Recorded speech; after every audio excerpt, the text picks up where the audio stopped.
7 a.m. on the West Coast. Why am I talking like this? 10 a.m. on the East Coast. It's 3 p.m. in London, 11 p.m. in Kyoto, Japan. And in Malaysia, it's 1974. I'm Jay Sheldon, and I am not wearing pants. Hey. Saturday night, another Saturday night. We are live on Facebook, YouTube, Twitch.tv, and rumble.com/JSheldon. That's where you will find us. And thank you for popping in here. We appreciate the views, the subscriptions, the downloads, the likes. We are also, as you know, a podcast. And our podcast goes out about a half hour after our live stream stops. It's same show, just the audio only. So if you are listening on the podcast, thank you for that.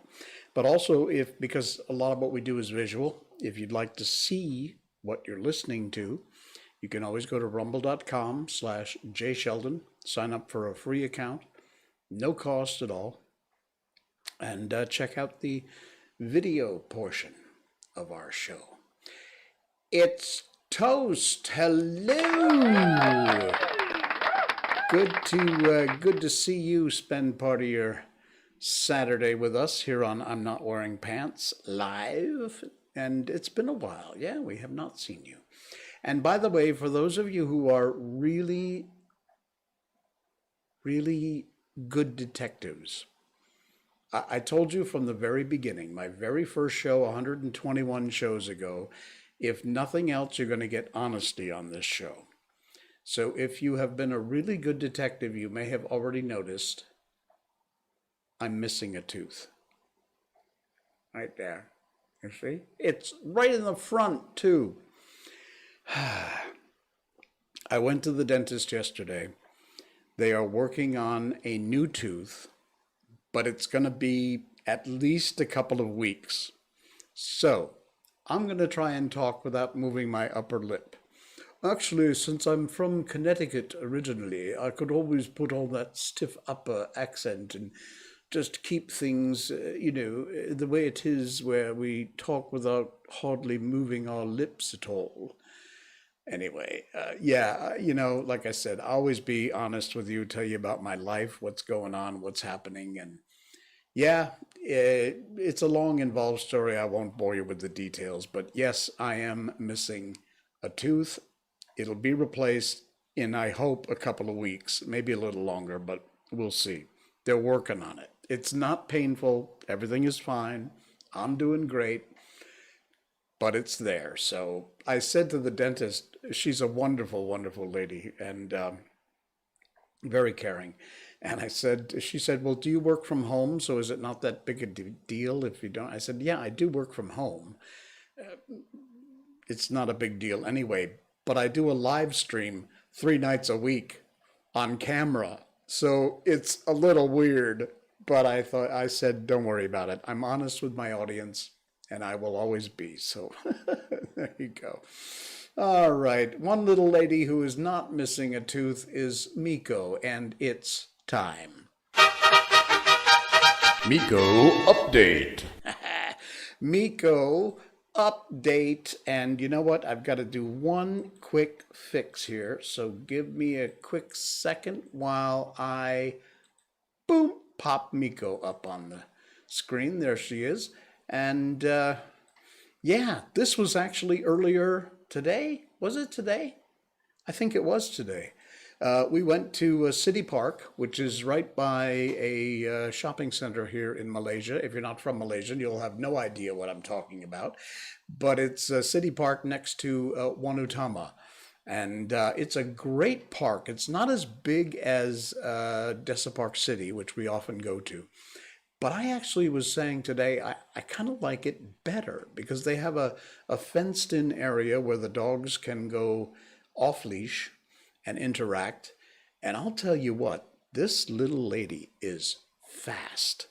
She was running around off-leash. There were a few other Shibas there, a whole bunch of different kind of dogs. But she loves to play chase. and she'll get the other dogs going after her, and they'll try and chase her.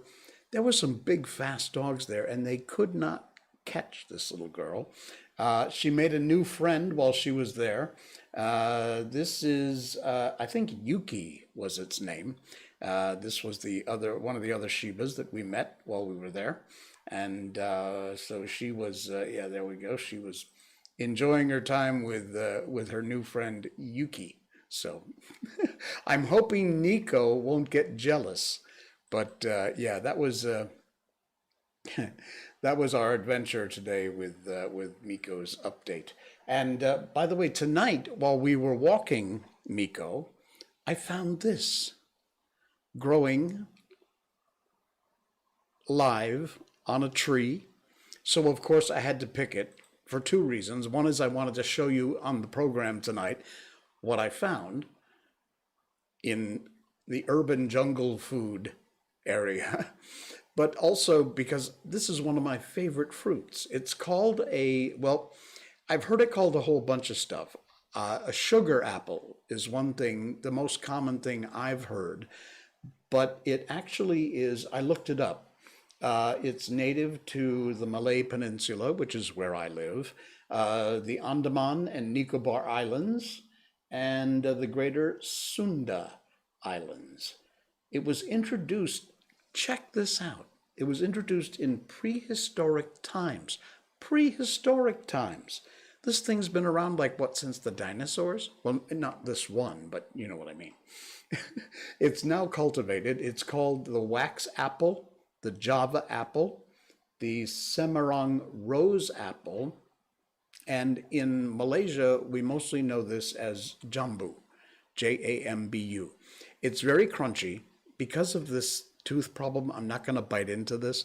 Later on, I'll cut it up and eat it, but it's really nice. It's kind of small. It's got kind of a waxy covering. You can see there on the camera. It's got this odd little part here where it grows from. And yeah, it was just hanging there in a jambu tree. It's a community park, so I'm not stealing out of the neighbor's yard. But yeah, I will enjoy that later. So that's a very long but a detailed Miko update for you tonight. Oh man, we had quite an adventure today. It was great. Wax jambu fruit. Very nice. All right. People are stupid. I put that headline right up front on the thumbnail tonight because pretty much I realized when I looked at all the stuff I had collected to share on the show tonight, it was all somehow related to just how stupid or weird people can be.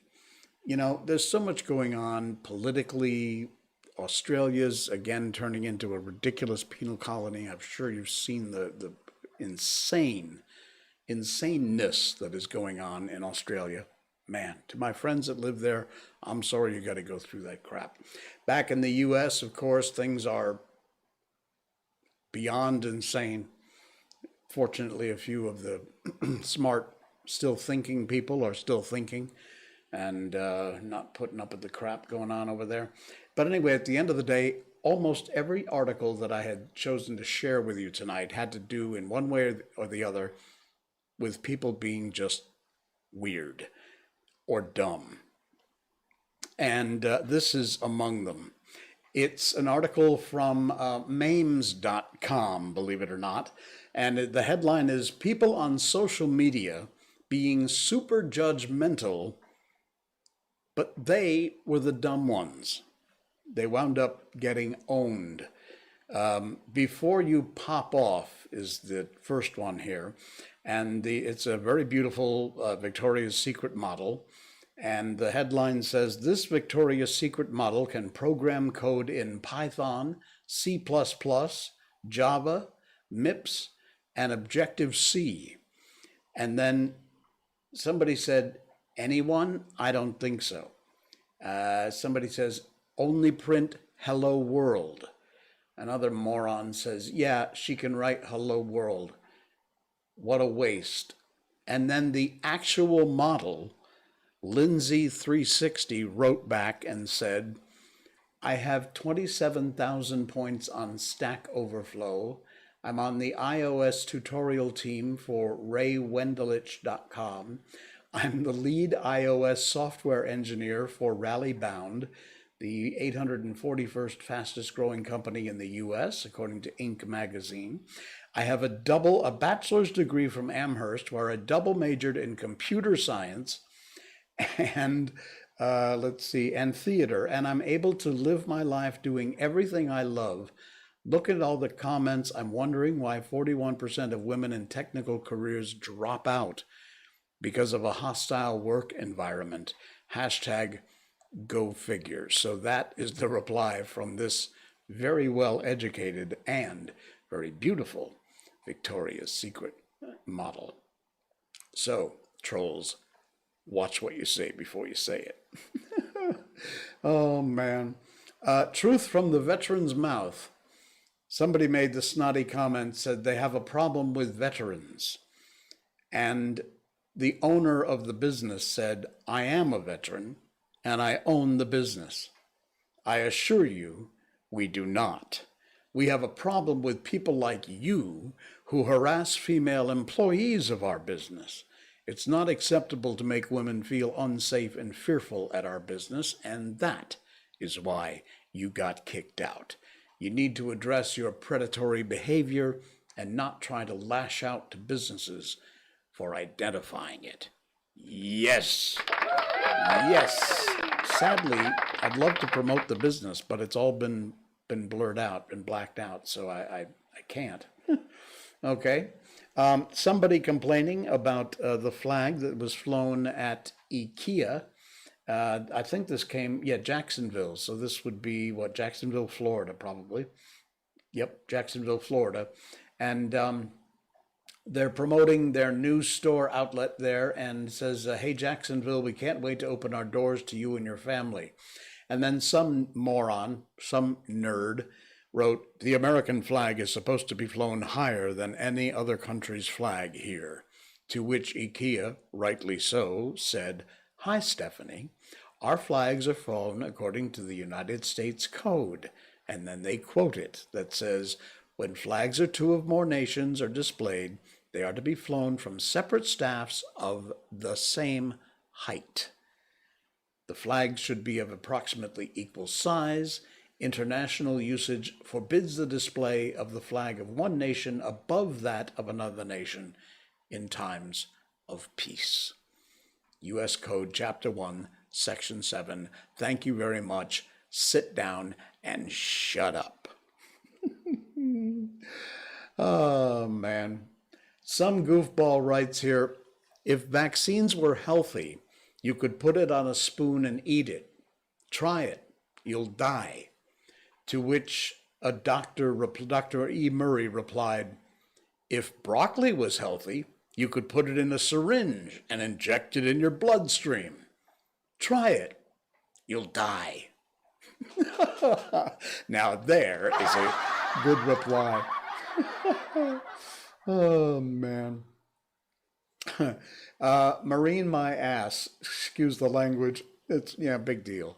LOL, never vaccinated, never got sick. Didn't stop me from becoming a Marine, LAMO. Here comes the hate comments. And somebody replied, quit your bull hit, with an S, buddy.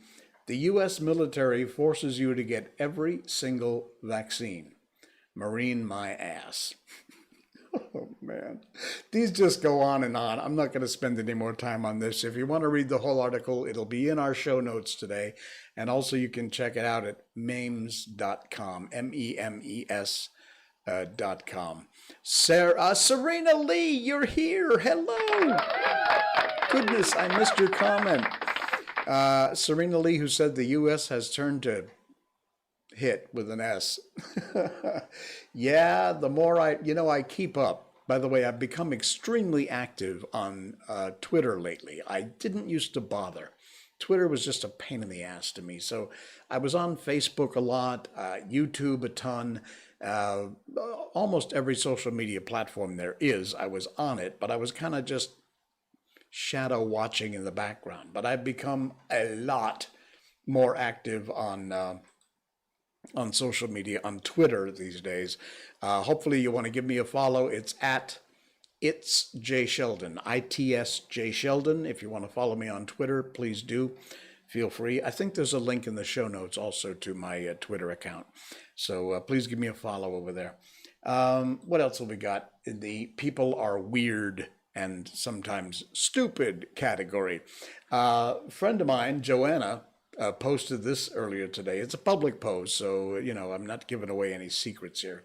But this, those folks who take orders over the phone or online, some of the requests that these morons make are just beyond belief. You will not believe these. Check this out. This is actually the customer request. Dear customer request, make the crust a little crispier than normal, but not too crispy. If that's not vague enough, make it like you're taking revenge on a cheating boyfriend, but you still want to reconcile in the not so distant future. Someone actually wrote this to a pizza delivery place. Make the crust crispy, but not too crispy. Okay, here's another one. This one's actually cute. Customer request. The gate is tricky. Please don't break it. And the spider on the porch is called Frank. Please be nice to Frank. He guards the tomatoes. Oh, man. I can, if you have any of those, if you work in the delivery business or the fast food or whatever business and you get these little customer requests, if you have any weird ones, please send them to me. NoPants@jsheldon.com is my email for the show. And I read all your emails. Thank you for those of you who've sent them along. Questions, answers, things you want to share, things you want me to share. Just send them along to nopants@jsheldon.com. Things like this, and we'll be sure and get them on the line.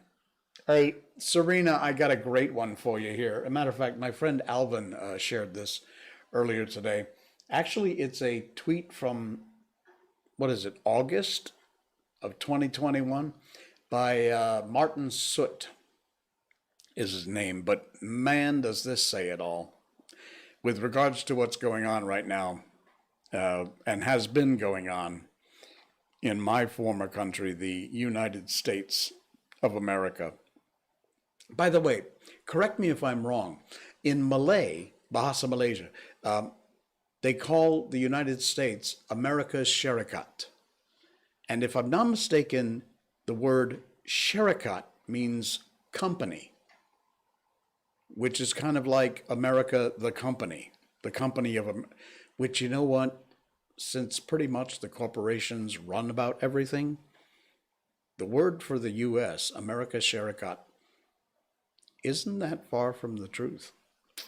Think about it. If I'm wrong on that Malay, because my Malay sucks, correct me, but I'm pretty sure I'm right about that. Here's a great one, great tweet. If the United States saw what the United States was doing in the United States would invade the United States to liberate the United States from the tyranny of the United States. Yeah. Truer words, my friends. I'm telling you, the more you think it can't get worse, and Australia's just trying hard to come up with the gold medal and take it away from the U.S. Oh, this is great.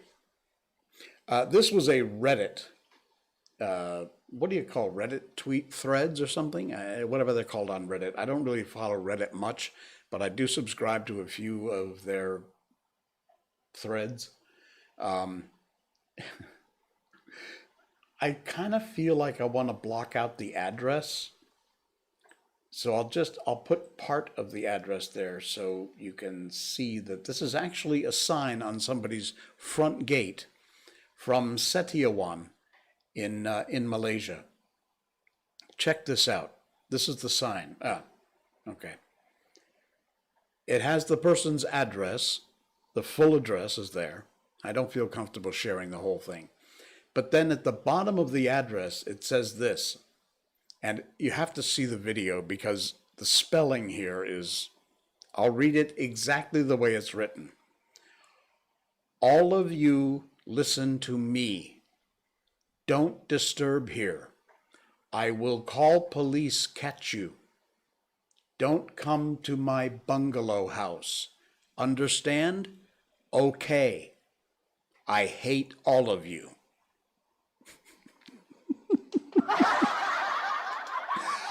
I will give this guy credit for his honesty. But, I mean, if you went up to knock on this guy's door and you read that, I think you might think twice about ringing that doorbell. I hate all of you. Although I can tell you, there have been days when I would have liked to have put that sign on my front gate. I will call police, come catch you. I hate all of you. Very nice. Unbelievable. Okay, I got one more here for you. Oddly specific things that people miss from the pre-internet era. Now, this is not really people being weird or crazy or stupid. It's more things. Actually, I can relate to quite a few of these, but it's a cool article. And I believe this will also be in our show notes. So you check out the show notes today. You can find the link directly to this article. It's from ranker.com. Oddly specific things people miss from, remember the days before the internet? Are you old enough? I think probably most of my audience is old enough to remember. The benefits of the internet are hard to miss. It allowed us to build new connections with people across the globe. In fact, as you are watching right now, across all kinds of places on the planet. But there were days, and I remember them well, before we had the internet, and people listed some of the things that they missed the most about pre-internet days. Proper editing. All reading material would be spelled correctly and have correct grammar. The closest thing to social media was the letters to the editor section of the newspaper and magazines, and those were edited for grammar and spelling. Letters. Boy, how true is that? Nobody, and I mean nobody that I know of, writes letters anymore. The memory of getting a letter in the mail addressed to you from whoever and opening it up and reading the letter. I haven't sent a letter since probably the early 80s, and nor have I received one, but sending and receiving letters, that's something definitely. You don't think about it anymore, really, but definitely something that you miss from the good old days. Here's one. Surprising rolls of film. We used to have, everybody has a junk drawer, which is kind of, you have your silverware drawer and your utensils drawer. And I've got one drawer that's got medical supplies in it, one that has, and one is a junk drawer. It's all the crap you don't know where the hell else to put everything. And in that, I remember back in the 70s and 80s, when we all had, rolls of Kodak film from the camera. And sometimes those rolls would wind up in the drawer and you didn't know what was on them. So you sent them off to get developed and got surprised by whatever might show up. Often nothing because the film goes bad, but those surprise rolls of film that never got developed, and then you finally did get them developed and you found vacation pictures from 10 years ago or whatever it is. Yeah. Here's one. Yeah, because you see, I grew up in my teenage years in the 70s. So all the bad stuff I did, there's no record of any of that. Yes. However, these days, you can't not have a record of anything. Everything you do will live forever on the internet. But that is something you miss from the good old days, not having everything on the record. and memorizing phone numbers. I 603, no, 203 672 6017. I don't know what you're going to get if you call that these days, but that was my phone number growing up in Cornwall, Connecticut. 672 6017. Believe it or not, to this day, 50 years later, I still remember my phone number. And I, I probably, if I tried really hard, I could remember one or two other of my friends. But in fact, if I'm not mistaken, wasn't David Heininger's 5505? 672 5505? Something like that. Yeah, they're coming back to me now as I think about it. Because you had to memorize the phone numbers and you had to dial the numbers. And you had a cord attached to the phone, which was attached to the wall. I know. The good old days. All right, we're not going to spend any more time on that, but it's in my show notes tonight. Check out ranker.com, the things that people enjoy and remember from the days before the internet, pre-internet days. Oh, man. All right, we've got one or two more things, and then I'm going to move on to our book tonight, The War of the Worlds by H.G. Wells. We're going to do about a half a chapter tonight because these later chapters in this book go on forever. They're so long. But anyway. All right, what else we got? Oh, here we go. Are you tired? I know, I look tired tonight, don't I? I look very tired. It's been a long week. But this was nice. I found this one inspirational thing that I thought I would share with you tonight before we move on to our book. And it's quite nice, actually. It's from the Facebook page called Have You Ever Been So Lonely? So check them out. Tip of the hat to them. Especially this day and age, after we all have gone through and are hopefully just on the beginnings of the other side of this ridiculous pandemic crap. We're all tired. Really, we are. It's a hard road, but it's also a beautiful one.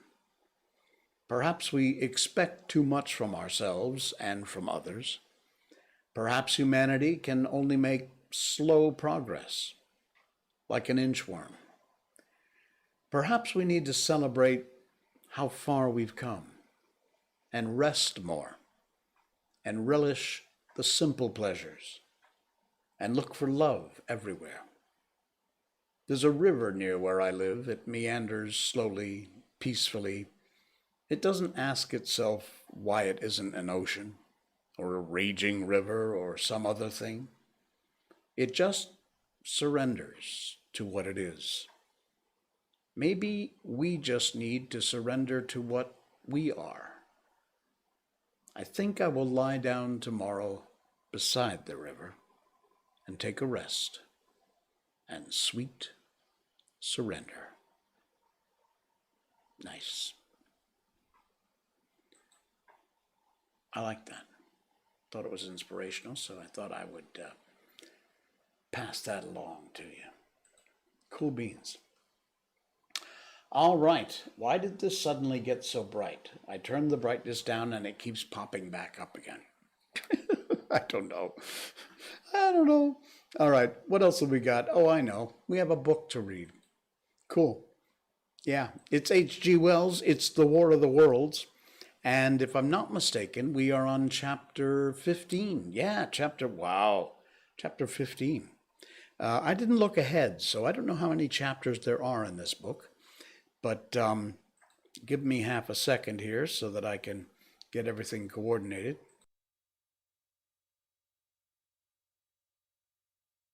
All right, and a sip of coffee. And then we're ready to go. It's H.G. Wells' The War of the Worlds, first published in 1897. The Martians have been advancing, and chapter 15 is called What Had Happened in Surrey. It was while the curate had sat and talked so wildly to me under the hedge in that flat meadow near Halliford And while my brother was watching the fugitive streams over Westminster Bridge, that the Martians had resumed the offensive. So far as one can ascertain from the conflicting accounts that have been put forth, the majority of them remained busied with preparations in the Horsell pit until 9 that night, hurrying on some operation that disengaged huge volumes of green smoke. But 3 certainly came out about 8 o'clock, and, advancing slowly and cautiously, made their way through Byfleet and Pireford towards Ripley and Weybridge, and so came in sight of the expectant batteries against the setting sun. These Martians did not advance in a body, but in a line, each perhaps a mile and a half from his nearest fellow.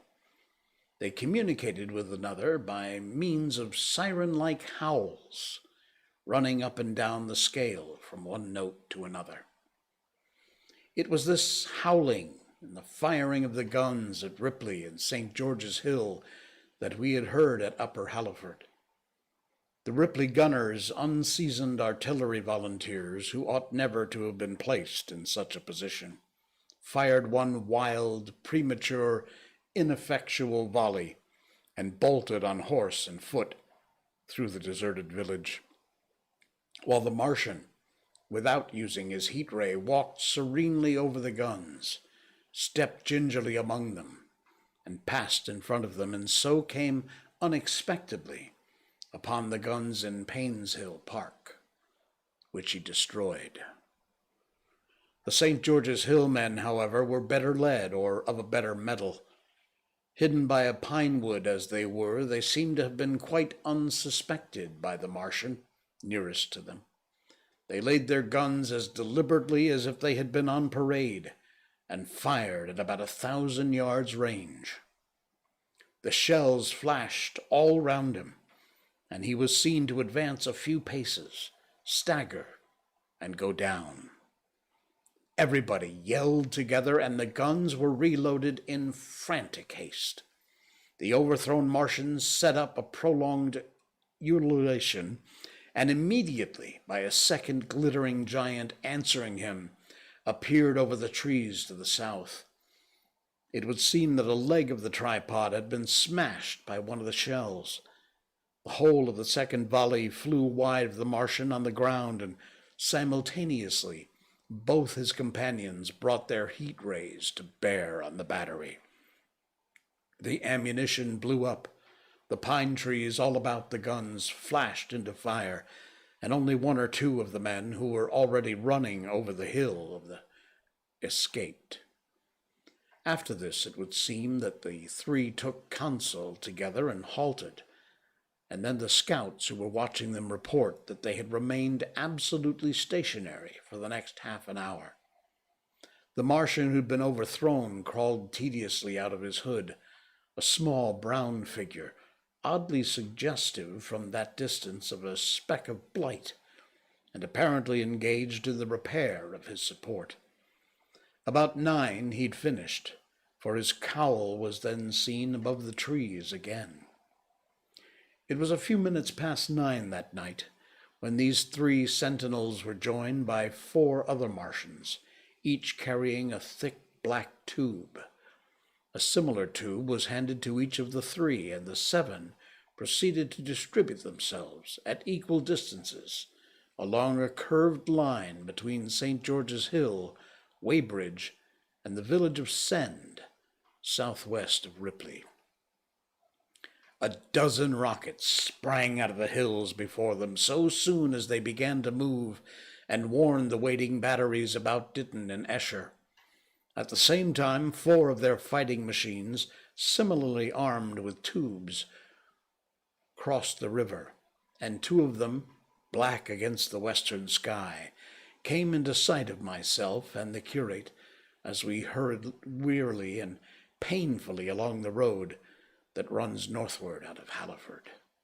They moved, as it seemed to us, upon a cloud, for a milky mist covered the fields and rose to 1/3 of their height.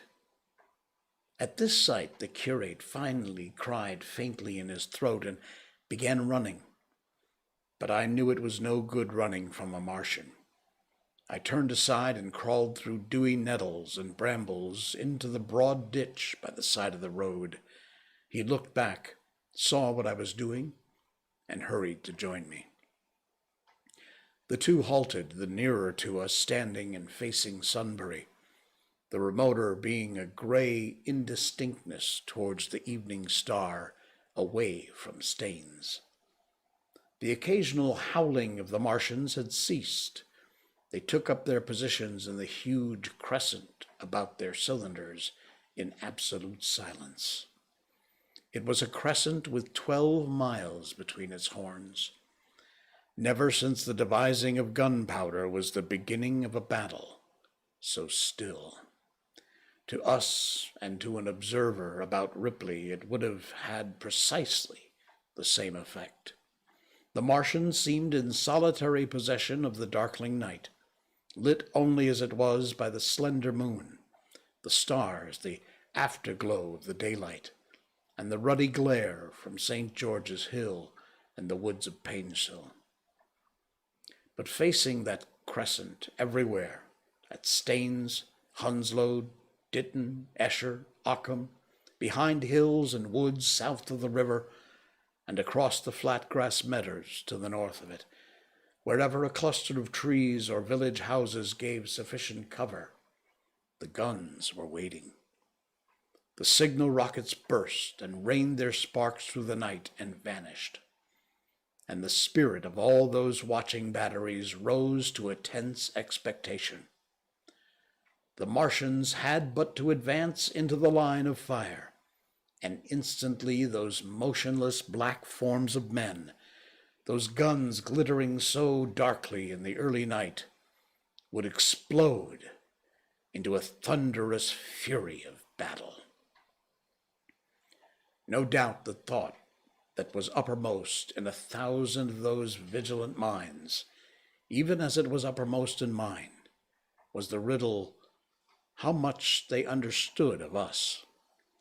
Did they grasp that we and our millions were organized, disciplined, working together? Or did they interpret our spurts of fire, the sudden stinging of our shells, our steady investment of their encampment, as we should the furious unanimity of onslaught in a disturbed hive of bees? Did they dream they might exterminate us? At that time, no one knew what food they needed. 100 such questions struggled together in my mind as I watched the vast sentinel shape. And in the back of my mind was the sense of all the huge unknown and hidden forces Londonward. Had they prepared pitfalls? Were the powder mills at Hounslow ready as a snare? Would the Londoners have a heart and courage to make a greater Moscow of their mighty province of houses? Then, after an indeterminate time, as it seemed to us, crouching and peering through the hedge, came a sound like the distant concussion of a gun. Another nearer, and then another. And then the Martian beside us raised his tube on high and discharged it, gunwise, with a heavy report that made the ground heave. The one toward Staines answered him. There was no flash, no smoke, simply that loaded detonation. And that's where we will leave it for tonight. I warned you, these chapters are really long, so we're going to cut this one in half. That's about halfway through, and I think a good spot to call it a night. But yeah, H.G. Wells' The War of the Worlds. We're about halfway through this book, by the way. And I don't know what book we're going to do next. We'll figure that out when we get there. All right. Cool beans. Hey, thanks so much for joining us tonight. If you'd like to support the show, head to patreon.com/jsheldon. You will find us there, and you can give us a small amount of support. all the way up to a large amount in which you'll get some voiceover services from me.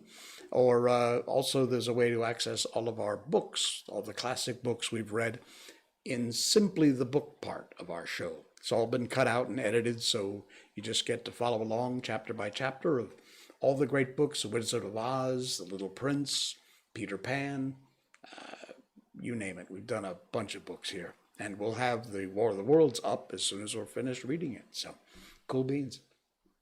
All right, guys, thanks again very much. I will see you Monday night, 10 p.m. Malaysian time, for another live stream.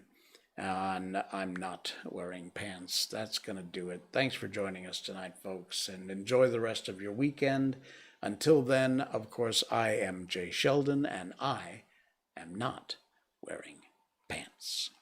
Good night.